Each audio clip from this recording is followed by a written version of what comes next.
Hi everybody, I hope that you're all doing really well. So today I am back to talk about my anticipated releases for January to March 2022. Can you believe we are talking about 2022 releases? I always feel like my quarterly update of books that I'm anticipating for the next few months ahead always seems to come quicker and quicker. Life is just speeding on by. And also because I'm releasing this when I would be doing Vlogmas, I'm kind of preparing, pre-filming some videos, so this feels even sooner than it would be normally. But without chatting away too much, let's just get into the books that I'm looking forward to that are coming out between January and March 2022. Funnily enough, looking at the list of 10 books that I have, only one of them is non-fiction, which seems so wrong to me. The rest of them are fiction. I don't know what was going on there. I was going through all of the catalogues, all the publishers' catalogues, and I just couldn't find any non-fiction, especially non-fiction history, which is what I tend to look out for. I don't know if it's just that publishers haven't got their catalogues out at the normal time they would, but I was finding a lot of fiction, but not so much non-fiction that I was interested in. But you know, gotta shake things up. I'm going to be doing this chronologically in publication order. And to start off with, I'm going to talk about a book that I'm sure many people are highly anticipating, coming out on the 11th of January, the return of the queen of cry-inducing books,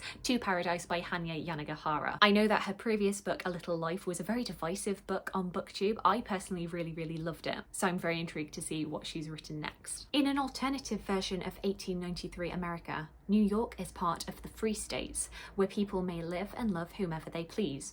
Or so it seems. The fragile young scion of a distinguished family resists betrothal to a wealthy suitor, drawn to a charming music teacher of no means. In a 1993 Manhattan besieged by the AIDS epidemic, a young Hawaiian man lives with his much older, wealthier partner, hiding his troubled childhood and the fate of his father. And in 2093, in a world riven by plagues and governed by totalitarian rule, a powerful scientist's damaged granddaughter tries to navigate her life without him and solve the mystery of her husband's disappearances. These three sections are joined in an enthralling and ingenious symphony as recurring notes and themes deepen and enrich one another. A townhouse in Washington Square Park in Greenwich Village, illness and treatments that come at a terrible cost, wealth and squalor, the weak and the strong, race, the definition of family and of nationhood, the dangerous righteousness of the powerful and of revolutionaries, the longing to find place in an earthly paradise and the gradual realization that it can't exist.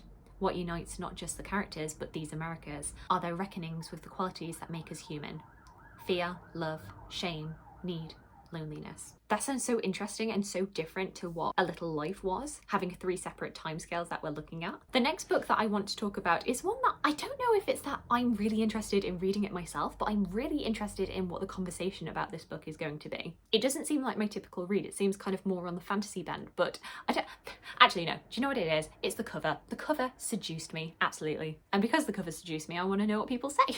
I've been burnt by many a beautiful cover before. And that book is A Daughter of the Moon Goddess, book one of the Celestial Kingdom duology, written by Lynn Tann. A captivating debut fantasy inspired by the legend of the Chinese moon goddess. A young woman's quest to free her mother pits her against the most powerful immortal in the realm, setting her on a dangerous path where those she loves are not the only ones at risk. Growing up on the moon, Xiying is accustomed to solitude, unaware that she is being hidden from the powerful celestial emperor, who exiled her mother for stealing his elixir of immortality. But when her magic flares and her existence is discovered, Xiying is forced to flee her home, leaving her mother behind. Alone, powerless and afraid, she makes her way to the Celestial Kingdom, a land of wonder and secrets. Disguising her identity, she seizes an opportunity to train in the Crown Prince's service, learning to master archery and magic, despite the passion which flames between her and the Emperor's son. Saucer. To save her mother, Xiying embarks on a perilous quest, confronting legendary creatures and vicious enemies across the earth and skies. But when treachery looms and forbidden magic threatens the kingdom, she must challenge the ruthless celestial emperor for her dreams, striking a dangerous bargain, where she is torn between losing all she loves or plunging the realm into chaos. Do you see what I mean? This is not a book that typically I would read. It seems very fantasy, which is not my typical read at all. I've been seduced by a pretty cover, guys, so you have to let me know if it's good.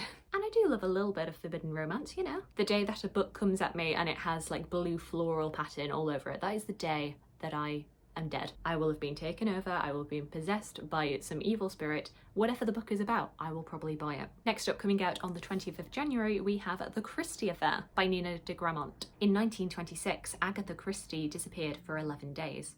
Only I know the truth of her disappearance. I'm no Hercule Poirot. I'm her husband's mistress. Guys, you don't know how long it took me to be able to say Hercule Poirot. Oh my god! I've read these books. I know how it's pronounced. What is wrong with me? Agatha Christie's world is one of glamorous society parties, country house weekends, and growing literary fame. Nan O'Dee's world is something very different. Her attempts to escape a rough London upbringing during the Great War led to a life in Ireland marred by a hidden tragedy. After fighting her way back to England, she set her sights on Agatha, because Agatha Christie has something Nan wants. And it's not just her husband. Despite their differences, the two women will become the most unlikely of allies.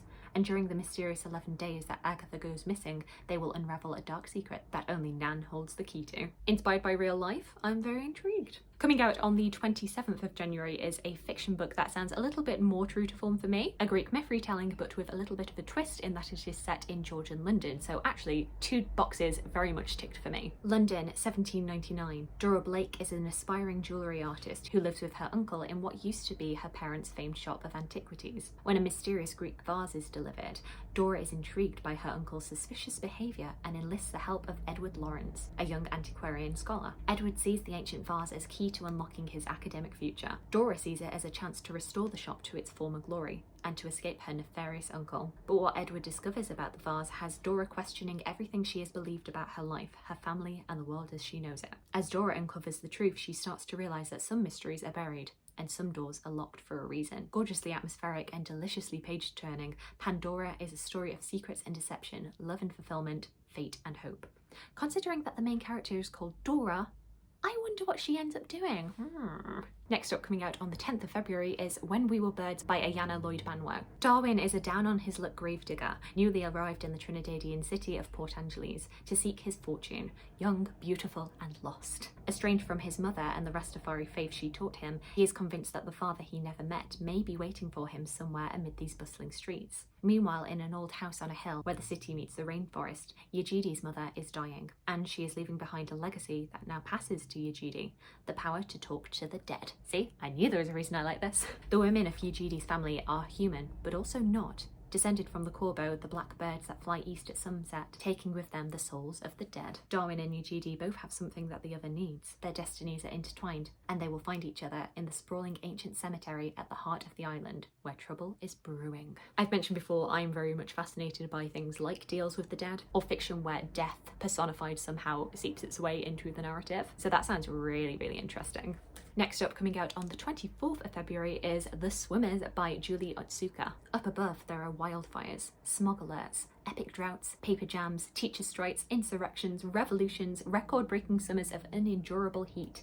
But down below, at the pool, it is always a comfortable 81 degrees. Alice is one of a group of obsessed recreational swimmers for whom their local swimming pool has become the centre of their lives, a place of unexpected kinship, freedom and ritual, until one day a crack appears beneath its surface. As cracks also begin to appear in Alice's memory, her husband and daughter are faced with the dilemma of how best to care for her. As Alice clings to the tethers of her past in a home she feels certain is not her home, her daughter must navigate the newly fractured landscape of their relationship. A novel about mothers and daughters, grief and memory, love and implacable loss. The Swimmers is spellbinding, incantatory and unforgettable. The finest work yet from a true modern master. I feel like that's a book that's definitely going to have some sort of twist to the narrative, especially when we're delving into this mother-daughter relationship and memory loss. On the one hand, it makes me think of things like 3 Things About Elsie and Elizabeth is Missing, which were 2 books that I didn't really enjoy, but I found the premises really interesting. So hopefully I get more of a winner from this. Another Greek myth retelling that I have to have a look at, coming out on the 3rd of March, is Argo by Mark Knowles. Kingdom of Iolcos, Thessaly, 1230 BC. King Pelias has grown paranoid. 20 years after deposing his half-brother Aeson, his murderous past has come back to torment him with dreams, headaches, and a prophecy. A one-sandaled man could someday destroy him. When a stranger descends from the mountains to compete in the games, Pelias is horrified by his resemblance to Aeson. The baby whose death he ordered has become a man, and Jason wants his revenge. But Pelias is as cunning as he is powerful.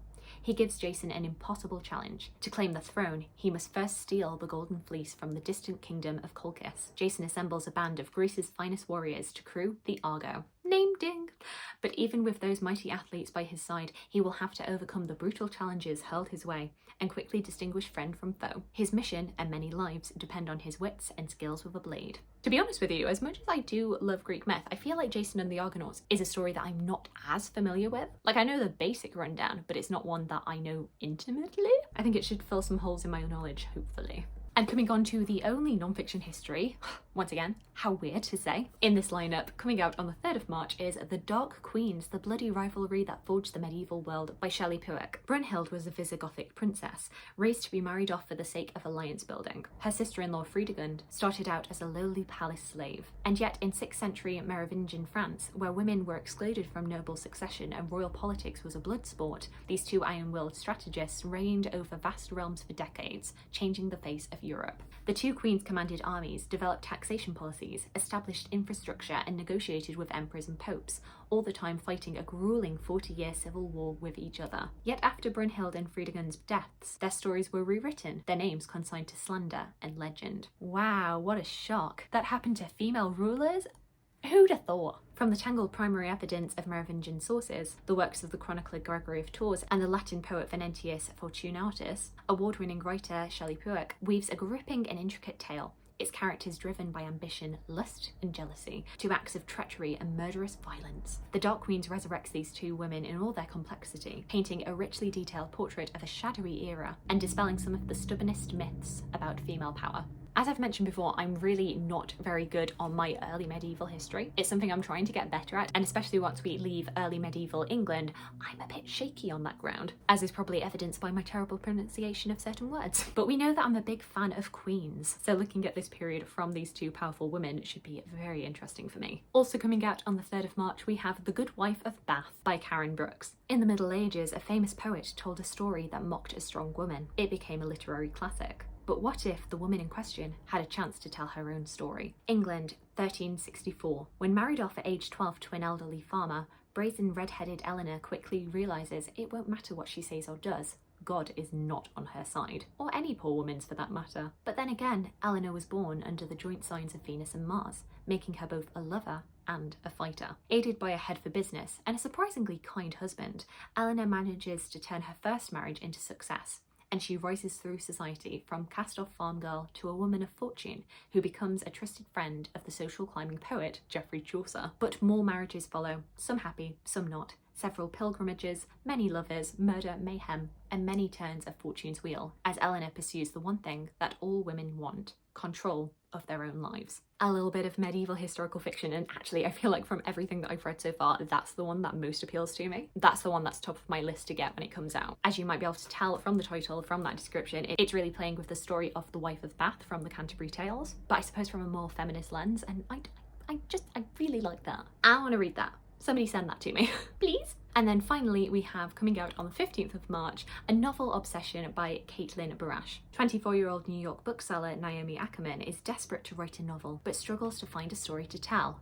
How relatable. When, after countless disastrous dates, she meets Caleb, a perfectly nice guy with a Welsh accent and a unique patience for all her quirks, she thinks she's finally stumbled into a time-honoured subject: love. Then Caleb's ex-girlfriend Rosemary enters the scene. Upon learning that Rosemary is not safely tucked away in Caleb's homeland overseas, but in fact lives in New York and works in the literary world, Naomi is threatened and intrigued in equal measure. If they both fell for the same man, what else might they have in common? The more Naomi learns about Rosemary, the more her curiosity consumes her. Before she knows it, the casual Instagram stalking morphs into a friendship under false pretenses and becomes the subject of her nascent novel. As her lives and half-truths spiral out of control and fact and fiction become increasingly difficult to untangle, Naomi must decide what and who she's willing to sacrifice to write the perfect ending. Is it just me, or does that sound like they are definitely going to fall in love by the end of it? A contemporary book that is very much about relationships, where it's very much focused on character development, and set in New York, like tick tick tick. So there we go, those are the 10 books that I have seen that have really piqued my interest coming out between January and March. Do let me know of any of your anticipated releases, especially if you've got any non-fiction history. As I've said already in this video, I am so surprised that I couldn't find more that I was interested in. So you gotta help me. Not that I need any more encouragement to buy books, really. And are you interested in any of the books that I've spoken about today? I'd love to hear from you.